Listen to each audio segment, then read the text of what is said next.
नमस्कार, मी रश्मी स्वाद सुखाचेमध्ये आपलं स्वागत करते. आज आपण बघणार आहोत ठेचा. तर ठेचा कसा करायचा मिरचीचा तो आपण आज पाहणार आहोत. चला तर मित्र-मैत्रिणींनो, यासाठी लागणारे साहित्य काय काय ते आपण पाहून घेऊया. भाकरीसोबत हा मस्त लागणारा ठेचा आपण पाहणार आहोत आज. इथे मी मिरच्या घेतलेल्या आहेत, साधारण 20 मिरच्या मी घेतलेल्या आहेत. त्या कमी तिखटाच्याच घेतल्यात आणि 2 ते 3 मिरच्या मी याच्यामध्ये आहेत, म्हणजे टोटल मी 17 मिरच्या मी कमी तिखटाच्या आणि 3 मिरच्या मी लवंगी घेतलेल्या आहेत. 20 पाकळ्या मी लसूणच्या घेतलेल्या आहेत. नंतर मी इथे 1 चमचा जिरं घेतलेलं आहे. माझ्याकडे खडा मीठ होतं त्यामुळे मी खडा मीठ घेतलेलं आहे, 1 अर्धा चमचा म्हणजे चवीनुसार आणि 1 चमचा आपण तेल घेतलेलं आहे. सुरुवातीला आपण हे तव्यावरती मस्त फ्राय करून घेणार आहोत तेलामध्ये, म्हणून आपण इथे तेलाचा वापर केलेला आहे. इथे मी लोखंडी बिडाचा तवा घेतलेला आहे, त्यामध्ये मी 1 चमचा जे तेल आहे ते घालून घेणार आहे. तेल आपलं गरम झालं की त्यामध्ये आपण मिरच्या आहेत त्या घालून घेणार आहोत. मिरचीचे आपण 2 तुकडे करून घेऊया. मिरची आपल्याला मस्त तेलावरती फ्राय करून घ्यायची ही. आम्ही सर्व मिरच्या आपण अशा तोडून घालणार आहोत. सर्व मिरच्यांचे मी तुकडे करून घेणार आहे आणि ते मिरचीचे तुकडे याच्यामध्ये घालणार आहे.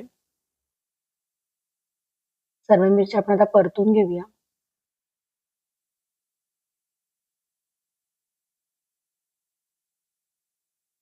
नंतर आपण मध्ये थोडंसं जिरं घालून ते सुद्धा परतून घेऊया. सुरुवातीला मी जिरं घातलं नव्हतं कारण ते जास्त करपलं जाईल वगैरे म्हणून. जिरं आपण थोडंसंच परतून घेणार आहोत. नंतर आपण त्यामध्ये जो लसूण घेतला होता तो घालून घ्यायचा. लसूण, मिरची आणि जिरं आपण व्यवस्थित परतून घ्यायचं.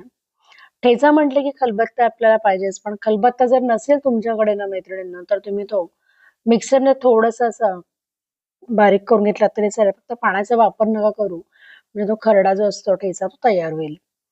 पण जर खलबत्ता असेल नक्कीच त्या खलबत्त्यामध्ये आपण टेचून किंवा आपल्या पाटा-वरवंट्यावर पण टेचून घेतलं तरी चालेल.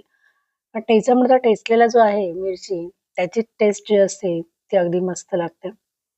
मित्र-मैत्रिणींनो, चॅनलवरती तुम्ही जर नवीन असाल तर चॅनलला सबस्क्राईब करायला मात्र विसरू नका आणि बेल आयकॉनवरती सुद्धा टिक करा, जेणेकरून नेक्स्ट व्हिडिओचं नोटिफिकेशन तुम्हाला मिळेल आणि आपले नवीन व्हिडिओ तुम्हाला पाहता येतील.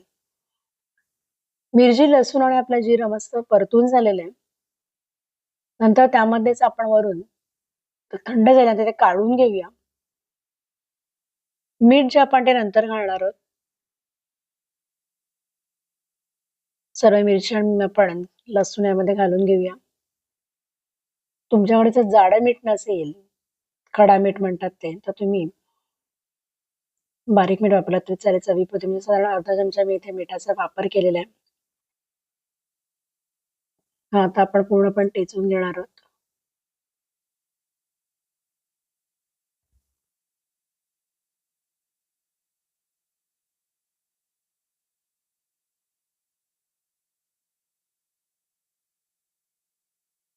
इथे आपण बघाल मी सगळ्या बाजून व्यवस्थित टेचून घेत आहे आणि आपलं मिरचीचे आपण तुकडे सुद्धा झालेले आपल्याला दिसतील. इथे लसूण सुद्धा आपला टेचला गेलेला आहे.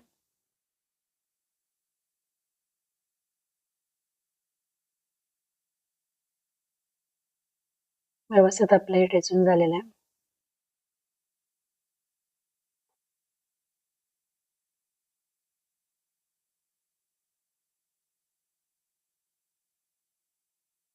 इथे व्यवस्थित आपलं टेचून झाल्यानंतर आपल्या इथे ठेचा तयार झालेला आहे.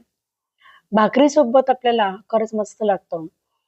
तुम्ही ते भाकरीचा वापर न करता समज चपाती सोबत खाल्लात तरीही चालेल, पण भाकरी सोबत याची टेस्ट खरंच छान लागते. काही ठिकाणी वडापावच्या सोबत सुद्धा असा ठेचा मिळतो. तर तुम्ही नसेल कधी ट्राय केला तर कधी ट्राय करून बघा. खूप मस्त लागतो.